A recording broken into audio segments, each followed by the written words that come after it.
मानता हूं कि ग्राउंड छोटा पड़ गया, मैं मानता हूं कि अगर रामलीला मैदान में रैली होती तो वो भी छोटा पड़ता है, मैं इस बात को भी जानता हूं। लेकिन मैंने जो आपको अपनी बात को शुरू करते हुए बहुजन समाज में सभी जाति धर्मों में जन्मे सभी संतों, गुरुओं और महान पुरुषों को नमन करता हूं। सम्मानित साथियों, आज देश के कोने कोने से चल के आए बहुजन समाज के बहादुर योद्धाओं, इस मंच पर उपस्थित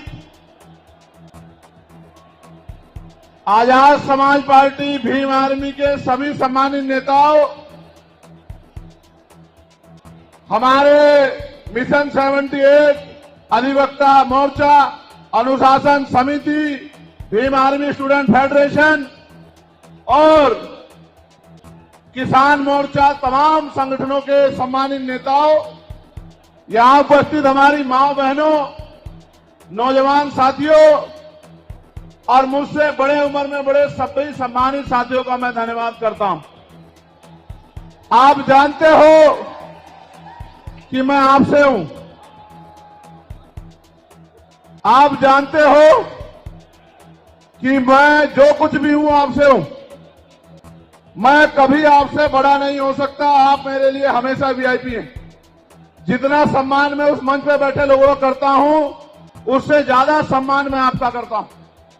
लेकिन मैं आपसे भी उम्मीद करता हूं, मैं आपसे भी ये उम्मीद करता हूं कि जैसे मंच पे बैठे जिम्मेदारी से सम्मान के साथ, ऐसे ही आप लोग भी जिम्मेदारी से बैठे, तभी आपकी इज्जत बढ़ेगी। अगर आप इज्जत नहीं बढ़ाना चाहते तो मैं क्या कर सकता हूं बताओ। मेरा तो प्रयास है कि आप इज्जत के साथ आगे बढ़ना सीख जाओ। जब तक आप इज्जत के साथ आगे बढ़ना नहीं सीखोगे, इस देश में आपकी बात मजबूत नहीं होगी। भेड़ बकरियां कभी राज नहीं करती, इतिहास गवाह है। राज योद्धा करते हैं, राजा का आचरण भी राजाओं जैसा होना चाहिए। राजा गुलाटी मारते नहीं घूमते हैं, राजा राजा होते हैं। राजाओं का आचरण जब तक आप में नहीं आएगा, तब तक आप राजा बनने की तरफ नहीं आगे बढ़ोगे। अगर बंदर को राजगद्दी सौंप दी जाए, क्या राज कर सकता है? नहीं कर सकता। राज करने के लिए राज जैसी सोच भी जो है अपने अंदर पैदा करनी पड़ेगी। सम्मानित साथियों, आज का जो आंदोलन था, आप और मैं जानते हैं कि वो हमने रामलीला मैदान में रखा था। कौन से मैदान में? जोर से बताओ। लेकिन रामलीला मैदान के पास हमारे मुस्लिम भाइयों का एक कार्यक्रम होता है जिसको हम लोग चेल्लुम के नाम से जानते हैं। 35-40 हजार की संख्या में वो लोग रोड से निकलते हैं और अपनी जो भी इबादत है उसको पूरा करते हैं। पुलिस प्रशासन का ये मानना था कि भाई पहले से ही वहां व्यवस्था अव्यवस्थित रहेगी, क्योंकि एक बहुत बड़ा आबादी, एक बहुत बड़ी जनसंख्या निकलेगी। अगर आपके लोग भी आ जाएंगे तो नुकसान हो सकता है, कोई टकराव हो सकता है, कहीं कोई आपराधिक तत्व का आदमी झगड़ा करा सकता है। तो आप अगर चाहें तो हम आपको परमिशन दे देंगे, लेकिन अगर आप खुद से मन में रखें और समझदारी दिखाएं तो ये समझौते, ये सम्मान का काम नहीं होगा। मैंने उनकी बात को सुना और मुझे महसूस हुआ कि हम प्रथम और अंत्य भारतीय हैं। हमारी भी भारत के प्रति उतनी जिम्मेदारी है जितनी कि दूसरे व्यक्ति की है। हम भी अपने देश को आगे बढ़ाना चाहते हैं। देश में भी जो हाशिए पे लोग हैं उनको आगे बढ़ाना चाहते हैं। तो हमें किसी भी तरह के अव्यवस्था में ना जाके अपने प्रोग्राम को कहीं और करना चाहिए। मैं जानता हूं कि जितने लोग अंदर हैं उससे 10 गुना लोग बाहर हैं, ग्राउंड में हैं, दिल्ली की सड़कों पे हैं, मैं जानता हूं। लेकिन आप महसूस करो, लाखों लोगों के पहुंचने के बाद भी एक मुझे देख के तो ये लोग उठ जाते हैं, वरना ऐसा नहीं है। अगर एक चींटी के बच्चे को भी कोई बे कह रहा है। ये देखो आप हमारी ताकत, ये है भीम आर्मी आजाद समाज पार्टी का बल। लेकिन मुझे आपसे बहुत सारी बातें करनी है। मैं अभी दूसरे देश में होके आया। मैं जब दूसरे देश में गया, मुझे उम्मीद नहीं थी कि इतना प्यार और सम्मान मिलेगा। आप ये देखो, मैं ऑस्ट्रिया गया तो लगभग 10 देश के लोग आए मिलने के लिए। जब मैं इटली गया तो कम से कम 40 देशों के लोग मिलने के लिए आए। हर आदमी ये कहता था कि भैया मैं अपने राष्ट्र की तरफ से, अपने देश की तरफ से, वहां रहने वाले बहुजन समाज के लोगों की तरफ से पैगाम लेके आया हूं कि भाई चंद्रशेखर आजाद हमारे स्टेट में भी आए, हमारी कंट्री में भी पहुंचे और आके अपनी बात को रखें। मैंने उनको कहा कि मैं आपके बीच भविष्य में आऊंगा, लेकिन अभी 11 तारीख को हमारी रैली है। लाखों लाखों की संख्या में हमारे लोग वहां पहुंचेंगे, तो मुझे पहले उनके बीच पहुंचना है, उसके बाद मैं समय निकाल के आऊंगा। उन्होंने मेरी बात को माना और 3 दिन का कार्यक्रम करके मैं फिर आपके बीच आ गया। जब यहां पहुंचा तो पता लगा परमिशन और इस तरह की व्यवस्थाएं खराब हो रही हैं। फिर मैं धन्यवाद दूंगा हमारी दिल्ली की टीम का, भाई हिमांशु जी का, भाई महेश जी का, उनके सभी साथियों का, जैन साहब का, कसाना जी का, जिन्होंने, समीर भाई का, जिन्होंने दिन रात एक कर दिया और इस परमिशन को करा के सीपी सिंह जी का कितना बढ़िया प्रोग्राम आप सब लोगों के लिए आयोजित किया। एक बार दोनों हाथ से तालियां बजा के दिल्ली की टीम का स्वागत करें। जब मैं दिल्ली का धन्यवाद कर रहा हूं तो देश भर में जहां से सबसे बड़ी ताकत हमें मिली है, मैं उत्तर प्रदेश की भी पूरी टीम का धन्यवाद करना चाहता हूं, क्योंकि हमारे हर एक आंदोलन में उत्तर प्रदेश अग्रणी रहता है। धन के आधार पे, संख्या के आधार पे उत्तर प्रदेश ने अपनी ताकत का एहसास पूरे देश को कराया है। तो मैं उत्तर प्रदेश के प्रदेश अध्यक्ष का, वहां हमारे राष्ट्रीय कमेटी के सभी साथियों का, जो राष्ट्रीय कोर कमेटी के लोग रहते हैं, प्रदेश के पदाधिकारियों का, जिला विधानसभा के संगठनों का, हमारे भीम आर्मी के प्रदेश अध्यक्ष जी का, सभी साथियों का भी बहुत बहुत धन्यवाद करता हूं। एक बार इनके लिए भी जोरदार ताली हो जाए। उसके बाद मैं और आप सब लोग मिलकर स्वागत करेंगे नगीना लोकसभा के लोगों का, जिन्होंने एक एक वोट डालकर आपकी ताकत को बनाने का काम किया। दोनों हाथ उठा के ताली बजा के स्वागत करें नगीना के लोगों का। नगीना के लोगों का धन्यवाद कर दूं? बताओ कर दूं या नहीं कर दूं? बताओ नगीना के लोगों की इज्जत करते हो नहीं करते हो? बताओ नगीना के लोगों का सम्मान करोगे नहीं करोगे? बताओ नगीना तुम्हारे दिल में है या नहीं है? बताओ।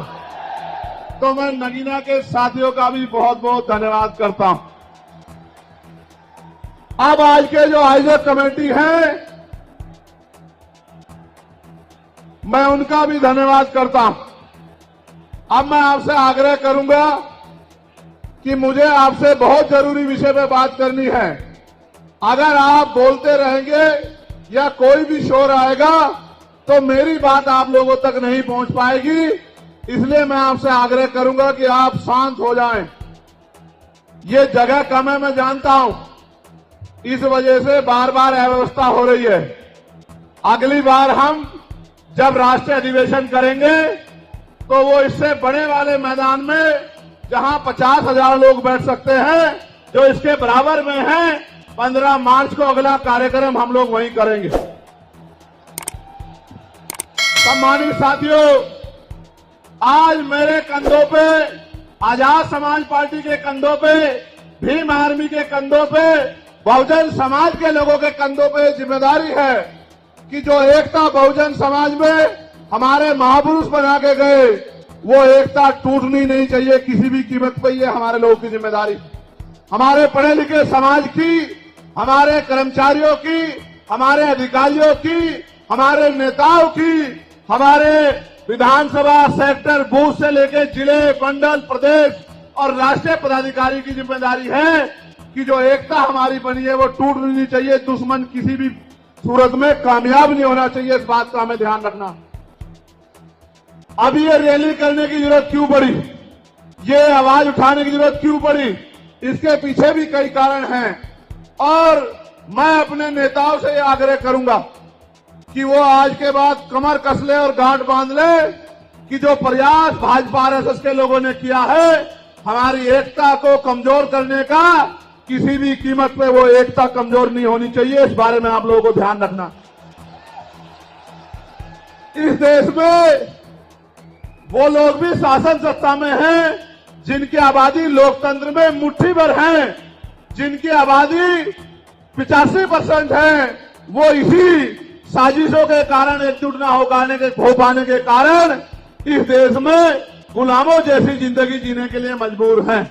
मैं बात कर रहा हूं शेड्यूल कास्ट के लोगों की, मैं बात कर रहा हूं शेड्यूल ट्राइब के लोगों की, मैं बात कर रहा हूं अन्य पिछड़े वर्ग के लोगों की, मैं बात कर रहा हूं मुस्लिम की, जैन की, सिख की, ईसाई की, बौद्ध की, तमाम उन लोगों की जिनको आज भारत में सम्मान की जिंदगी नहीं मिल पा रही।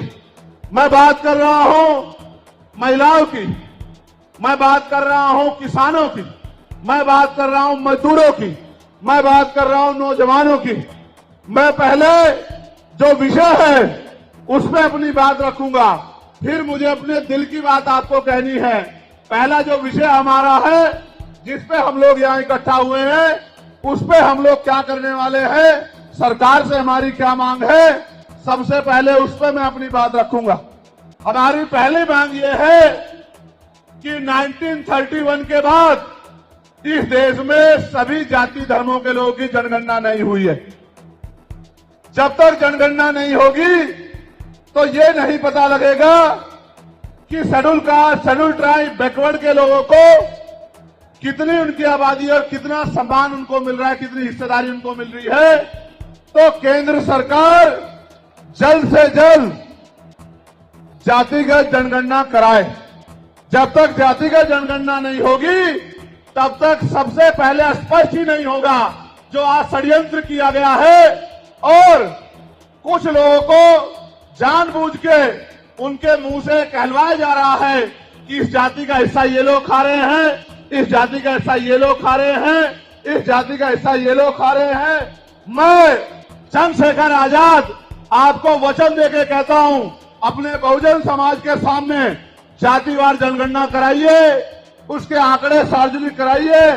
अगर अंतिम पायदान पर रहने वाले जिनको डीएससी के भाई कहा गया है, जो हमारा परिवार है, अगर उनका 1% आरक्षण भी पॉइंट के बराबर भी कमजोर पड़ रहा होगा तो मैं वचन देता हूं कि इससे बड़ी रैली उनके समर्थन में हम लोग करेंगे।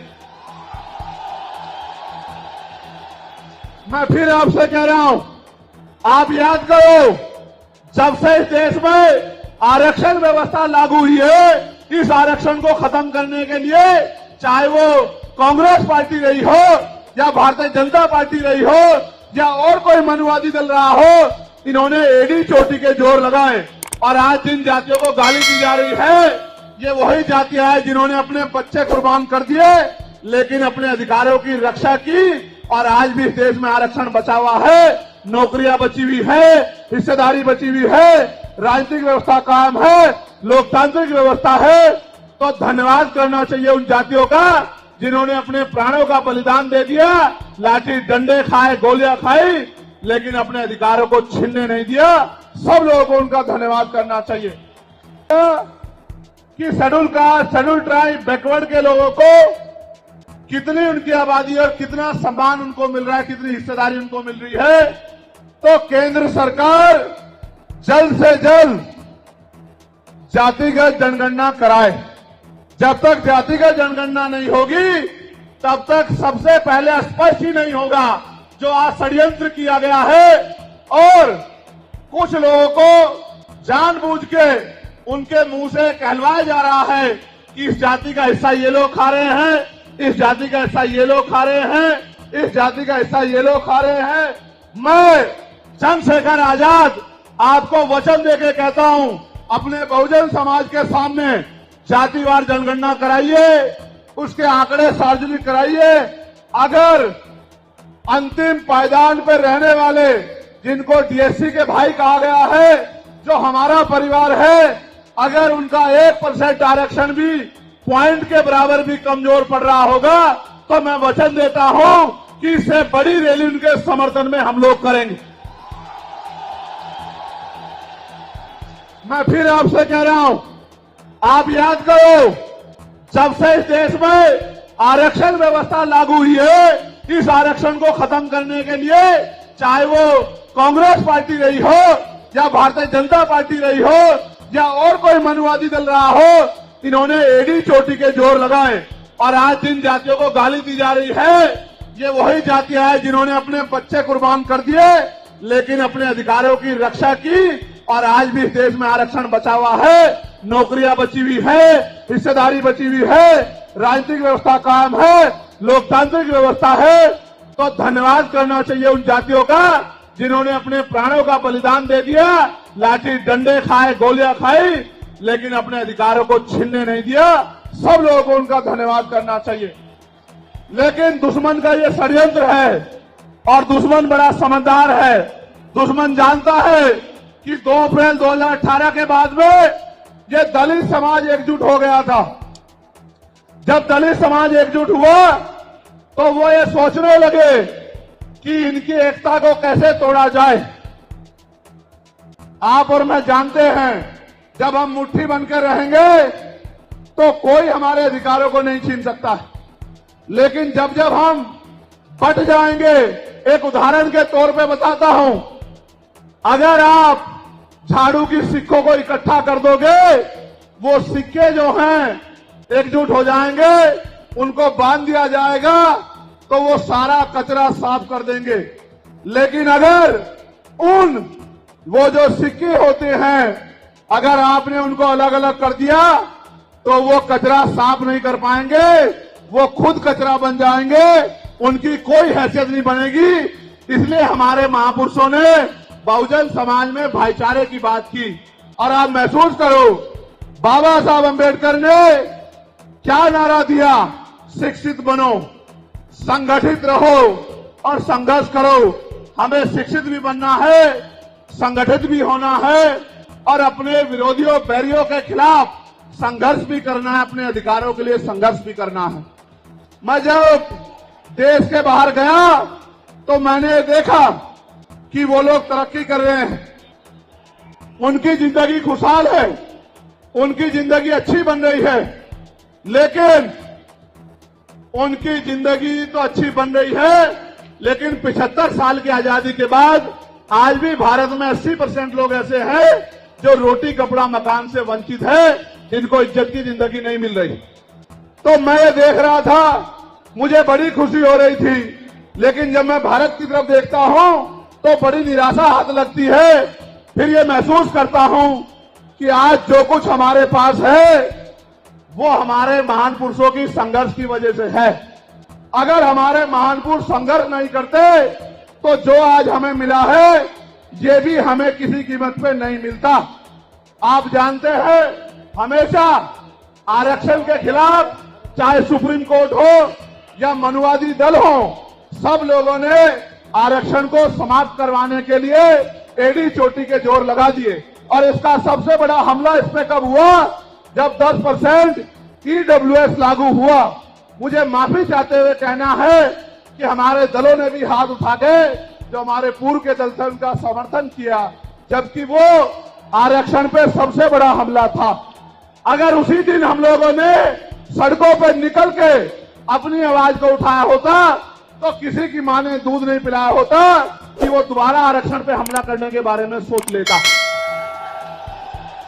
ये भाजपा के लोग जो सत्ता में बैठे हैं, इन्होंने वोट तो आपसे हमसे ली धर्म के नाम पे, भाईचारे के नाम पे, लेकिन सत्ता में आके ये लोग अपने लोगों का काम करने लगे, अपने महापुरुषों की विचारधारा को आगे बढ़ाने लगे और हम लोग रोटी रोटी के लिए मोहताज लोग, जुल्म जाति के शिकार लोग परेशानी की जिंदगी जीने लगे।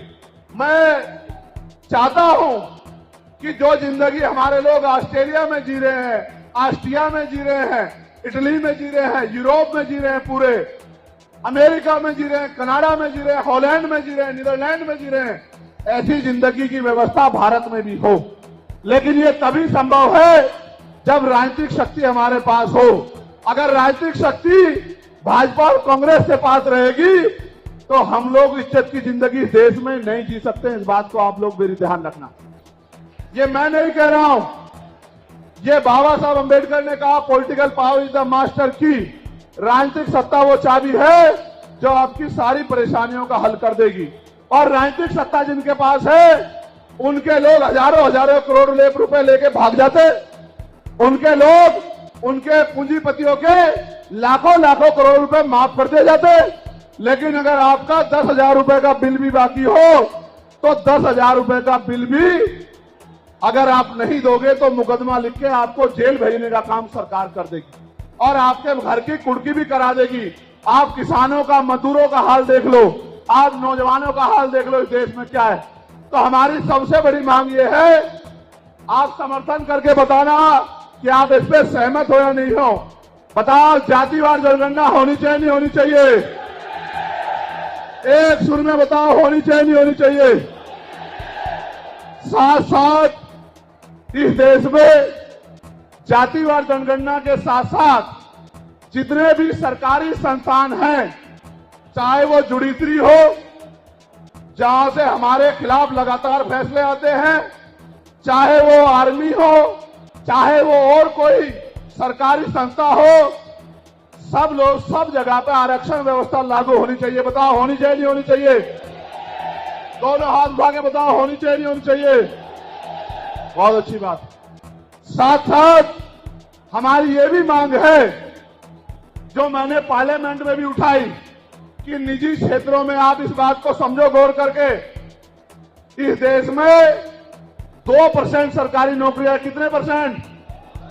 जोर से बताओ। 98% प्राइवेट सेक्टर है। कुछ ऑर्गेनाइज है, कुछ अनऑर्गेनाइज है।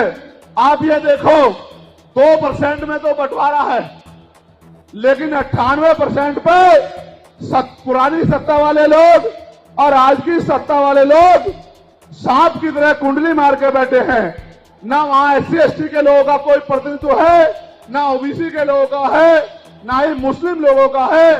तो हमारी मांग ये भी है कि अब समय आ गया है कि निजी क्षेत्रों में भी आरक्षण की व्यवस्था होनी चाहिए। होनी चाहिए नहीं होनी चाहिए? बताओ, दोनों हाथ उठा के बताओ,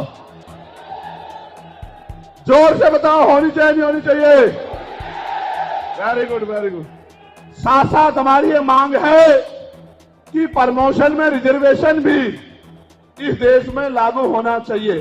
शेड्यूल कास्ट, शेड्यूल ट्राइब और बैकवर्ड के लोगों के लिए प्रमोशन में रिजर्वेशन भी सरकारी संस्थानों में लागू होना चाहिए। लागू होना चाहिए, लागू होना चाहिए? बताओ, जोर से बताओ। हमारी ये भी मांग है कि मंडल कमीशन की बाकी सिफारिशें भी लागू होनी चाहिए, क्योंकि जब तक मंडल कमीशन की बाकी सिफारिशें लागू नहीं होगी तब तक पिछड़े वर्ग के लोगों को बराबर की हिस्सेदारी और सम्मान नहीं मिलेगी। हमारी ये भी मांग है, सरकार कह रही है कि क्रीमी लेयर लागू करना चाहिए और जज साहब भी कह रहे हैं क्रीमी लेयर लागू करना चाहिए। मैंने पार्लियामेंट में पूछा कि भारत में कितने शेड्यूल कास्ट के लोग, शेड्यूल ट्राइब के लोग अरबपति बन गए, इसका डाटा आपको सार्वजनिक करना चाहिए, आर्थिक आंकड़े सार्वजनिक करने चाहिए।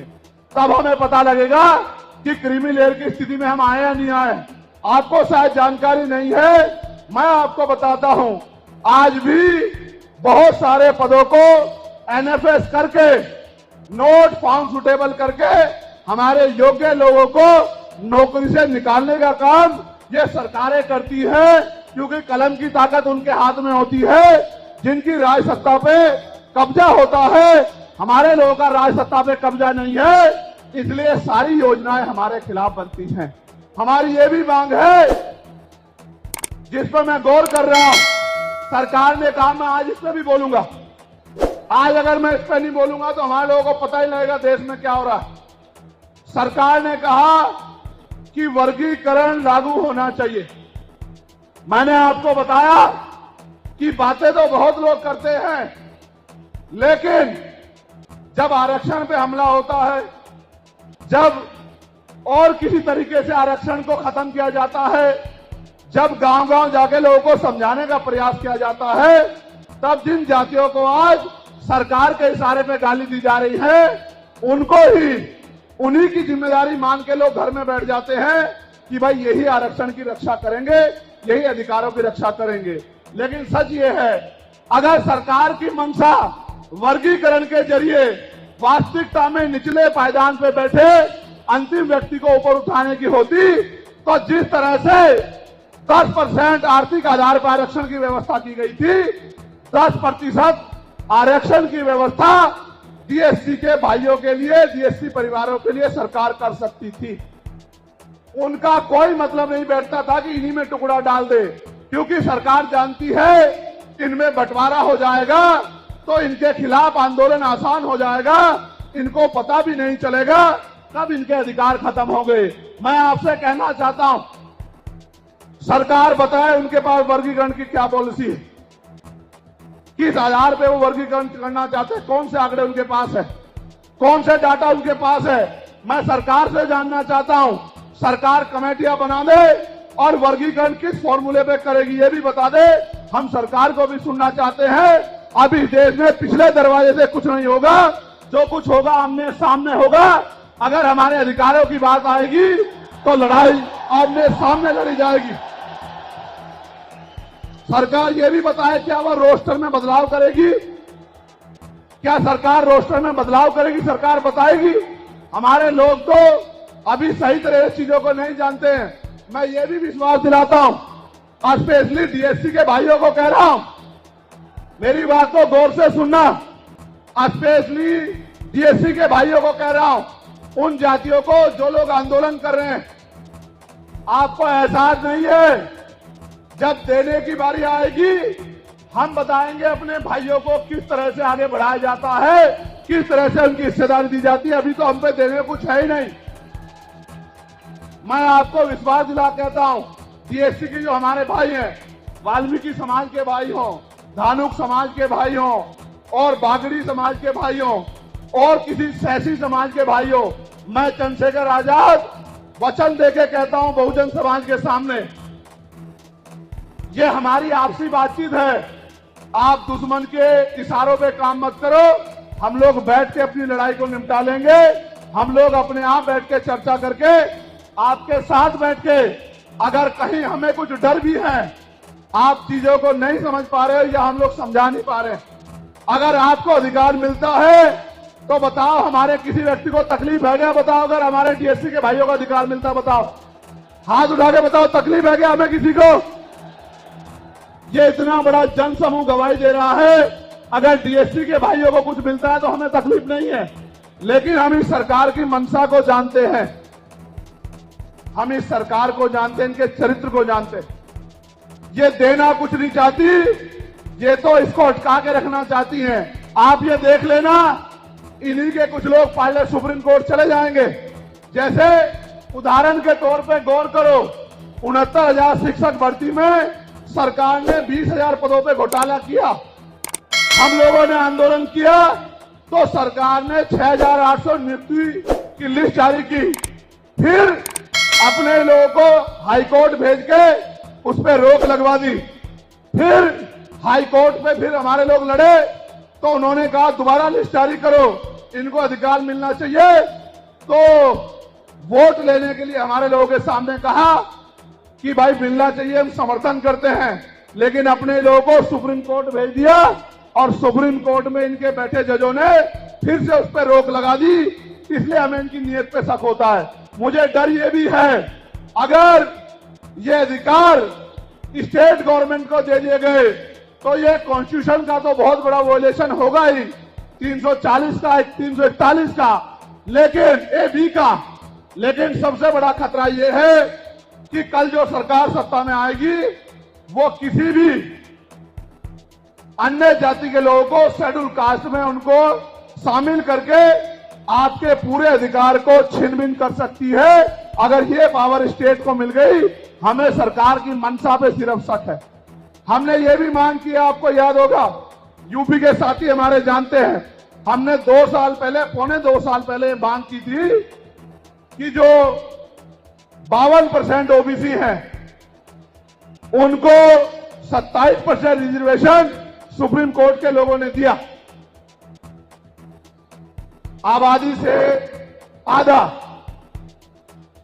सुप्रीम कोर्ट ने मंडल कमीशन की रिपोर्ट के बाद ना चाहते हुए सरकार ने कर दिया, तो सुप्रीम कोर्ट ने अपने तरीके से रोक लगा के 27% दिया। हमने मांग की पौने 2 साल पहले यूपी में गोरखपुर में पीसी करके कि ओबीसी की आबादी तो 52% ही है, तो 15% 27% से अलग 15% आरक्षण की व्यवस्था अलग से अति पिछड़ी जातियों को करानी चाहिए। मांग हमने पौने 2 साल पहले उत्तर प्रदेश में उठाई थी। उसके बाद उसी दिन हमने मांग उठाई, क्योंकि हमें न्यायिक चरित्र है। हम बाबा साहब अंबेडकर को, मान्यवर काशीराम साहब को अपना नेता मानते हैं। हम ज्योतिबा फुले साहू जी महाराज को अपना नेता मानते हैं। हमने मांग उठाई थी, हम मामला रामसू वर्मा और सर छोटू राम को अपना नेता मानते हैं। हम चौधरी महाराज सिंह भारती को अपना नेता मानते हैं। हम कोतवाल धन सिंह गुर्जर को अपना नेता मानते हैं। हमने मांग उठाई थी कि भाई हमारी आबादी बढ़ रही है। 2011 के बाद जनगणना नहीं हुई, और जो जनगणना हुई उसके आंकड़े जारी नहीं हुए।